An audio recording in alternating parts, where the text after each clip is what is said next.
Price Lord.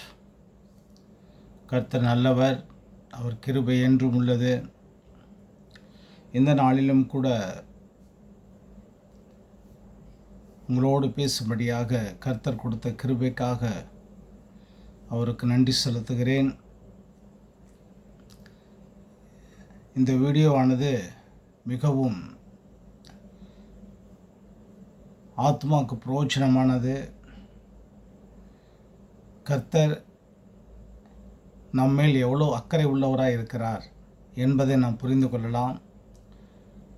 எவ்வளவோ பெரிய காரியங்களிலே கர்த்தர் நம்மோடு இருக்கிறார், நம்மேல் அக்கறை உள்ளவராக இருக்கிறார் என்பது உண்மை.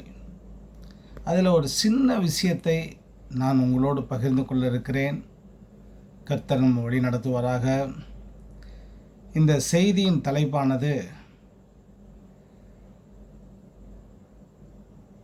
இயேசு என்மேல் அக்கறை உள்ளவராக இருக்கிறார். இயேசு கிறிஸ்து என்மேல் அக்கறை உள்ளவராக இருக்கிறார். ஆதாரமாக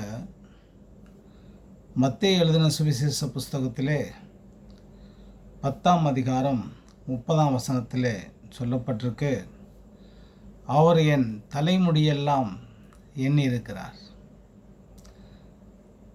அதே போல் லூக்கா எழுதின சுவிசேஷத்திலும் 12ஆம் அதிகாரத்தில் 7ஆம் வசனத்தில் எழுதப்பட்டிருக்கிறது.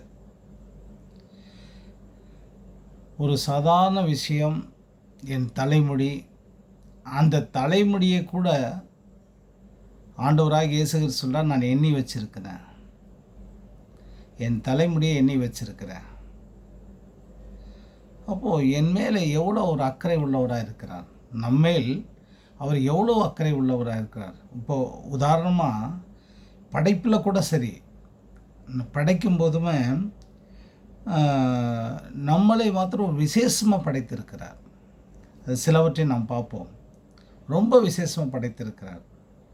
எப்படி அப்படின்னு சொன்னால், நீங்கள் ஆதியாகமம் 1-3 1ஆம் அதிகாரத்திலிருந்து 3ஆம் அதிகாரத்துக்குள்ளே பார்த்தீங்கன்னா அவ்வளோ விசேஷமான ஒரு நம்மளை படைத்திருக்கிறது நமக்கு தெரியும். அதில் பார்த்திங்கன்னா, முதலாவது நாம் அவருடைய சாயலாக இருக்கிறோம். நமக்கு யாருடைய சாயல் அப்படின்னு சொல்லி பார்த்தா, நாம் அவருடைய சாயல், அவர் மாதிரியே.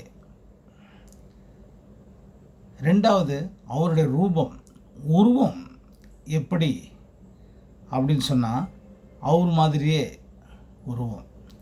சாயலும் அவர் மாதிரி, உருவமும் அவர் மாதிரி. மூணாவது அவருடைய சுவாசத்தை நமக்கு கொடுத்திருக்கிறார். வேறு யாருக்குமே அப்படி கிடையாது. வேறு எந்த ஜீவராசிகளுக்கோ அவருடைய சுவாசத்தை கொடுக்கல.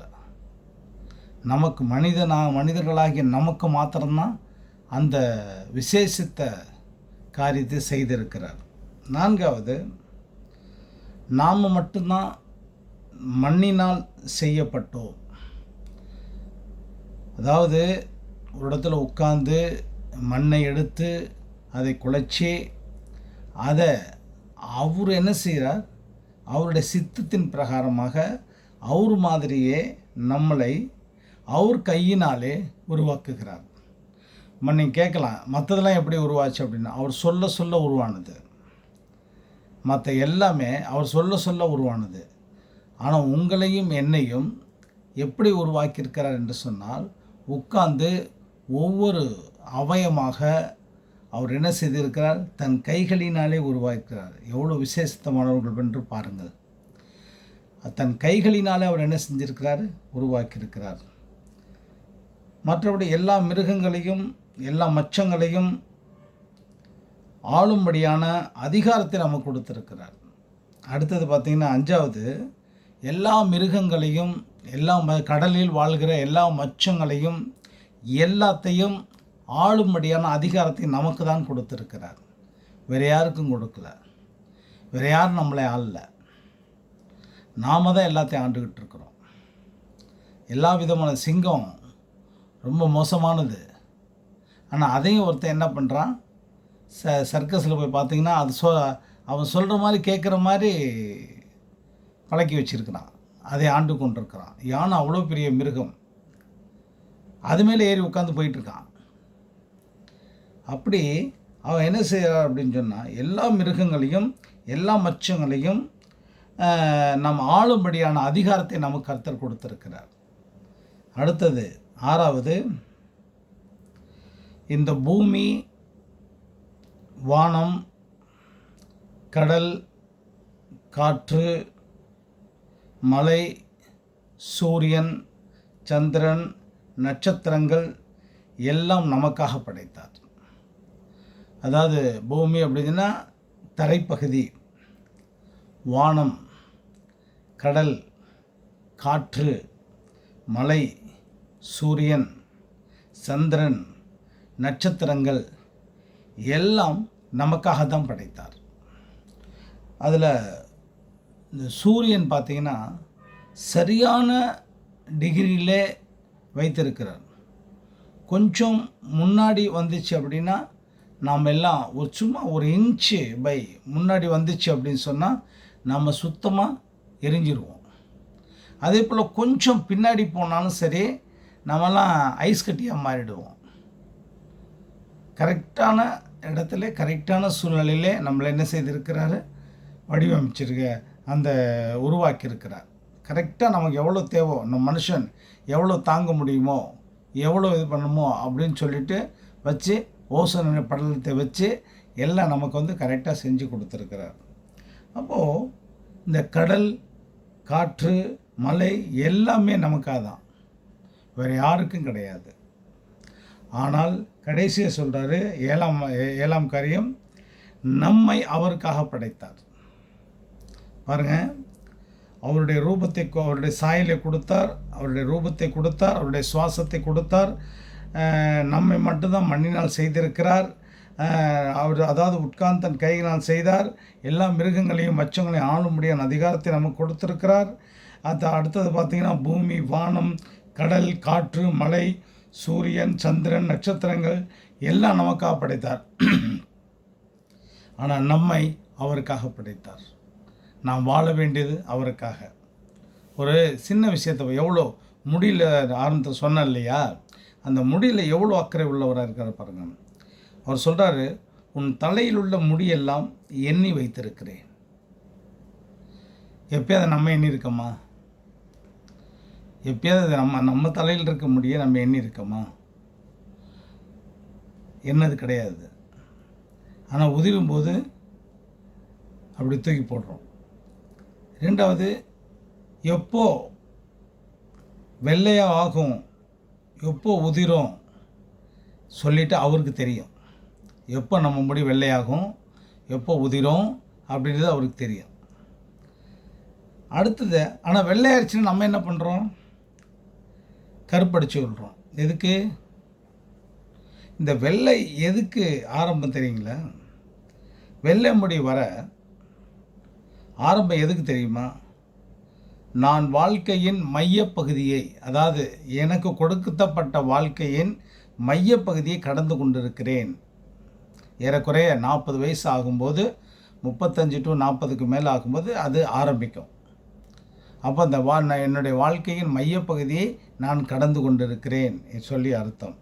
முழுவதும் நரைத்து போகும்போது கடவுள் நமக்கு கொடுத்த பணியை செய்து முடித்து கொண்டிருக்கிறோம் என்று அர்த்தம்.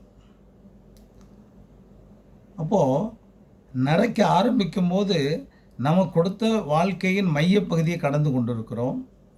முழுவதும் நரைச்சி விட்ட போது கடவுள் நமக்கு கொடுத்த பணியை செய்து முடித்து விட்டோம் என்று சொல்லி அர்த்தம். அப்போது நம்ம முடியின் மேலே எவ்வளோ அக்கறை இருக்கிறார் பாருங்கள்.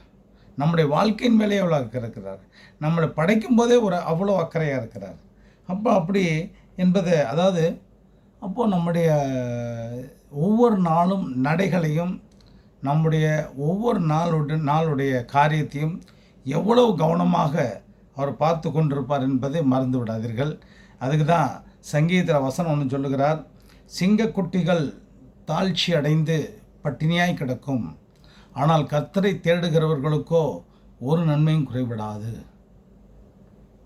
இன்னொரு வசனம் சொல்லுவார், பால் கொடுக்கிற தாயானவள் தன் பிள்ளையை மறக்கலாம், அவள் மறந்தாலும் நான் உன்னை மறக்க மாட்டேன் என்று சொல்லியிருக்கிறார். ஆகையால் எனக்கு அன்பானவர்களே, இந்த நாளிலும் இயேசு என்மேல் எவ்வளவு அக்கறை உள்ளவராய் இருக்கிறார் என்பதற்கு சில காரியங்கள் சொன்னேன். கர்த்தர் நம்மை ஆசீர்வதிப்பாராக. ஜெபிப்போமா? அன்பின் பிதாவே, வானத்திற்கும் பூமிக்கும் ஆண்டவராய் இருக்கிறவரே, எனக்கும் எங்களுக்கும் ஆண்டவராய் இருக்கிறவரே, எங்கள் மேல் எவ்வளோ அக்கறை உள்ளவராக இருக்கிறீர் என்பதை நாங்கள் அறிந்து கொண்டோம். கர்த்தர் நல்லவர். எங்களை நாங்கள் பேணி காப்பதை காட்டிலும் நீர் எங்களை பேணி காத்து வருகிறீர். இதற்காக ஸ்தோத்திரிக்கிறோம்.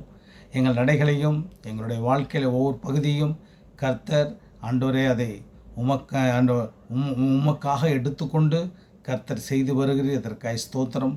ஒவ்வொரு காரியத்தையும் எங்கள் வாழ்க்கையிலே நீரே செய்கிறீர் என்பதை நாங்கள் அறிந்து கொள்ள உதவி செஞ்சீங்க. அதற்காக ஸ்தோத்திரம். ஆசீர்வதிங்க. இதை கேட்கிற யாவருக்கும் இயேசு கிறிஸ்துவின் நாமத்தினாலே ஆண்டவரே ஆசீர்வாதம் உண்டாகட்டும். ஆண்டவரே உம்மை ஸ்தோத்திரிக்கிறேன். கர்த்தர் வழி நடத்துவாராக. எங்கள் ஆண்டவராக இயேசு கிறிஸ்து நாமத்திலே துதி சோதனை ஜெபங்களும் மேலெடுக்க ஜீவன் நல்ல பிதாவே. ஆமேன், ஆமேன், ஆமேன். எனக்கு அன்பான சகோதரர்களே, இந்த வீடியோ உங்களுக்கு பிடித்திருக்குமானால் லைக் செய்யுங்கள், சப்ஸ்கிரைப் செய்யுங்கள். கர்த்தர் உங்களை ஆசீர்வதிப்பாராக. ஆமேன், ஆமேன், ஆமேன், ஆமேன், ஆமேன்.